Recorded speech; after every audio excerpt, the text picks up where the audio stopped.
بتایا جائے یہ طریقہ ہے اسلام کا، تو اسی طرح جو ہے وہ اسلام جو ہے وہ غلاظت کو بھی، گندگی کو پسند نہیں کرتا۔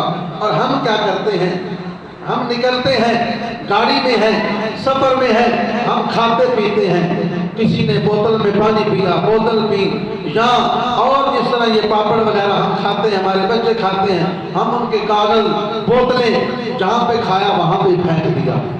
یہ اسلام کے منافق ہے، اسلام کے خلاف ہے۔ اسلام ایسی چیزوں کو پسند نہیں کرتا۔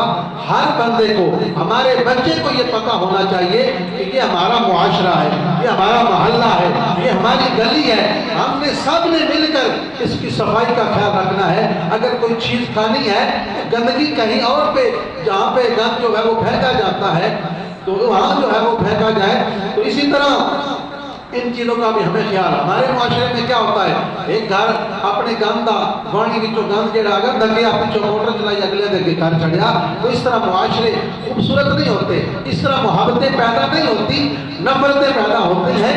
ہر بندے کو معاشرے کو خوبصورت کرنے کے لیے خوبصورت جو ہے وہ اس نے اخلاق اپنانا ہوگا۔ حضرت سیدنا جابر بن عبداللہ رضی اللہ تعالیٰ عنہ انصاری ہیں، بیان کرتے ہیں کہ حضور نبی پاک صلی اللہ علیہ وسلم نے مجھ سے سوال کیا کہ ہے جابر شادی کر لی ہے؟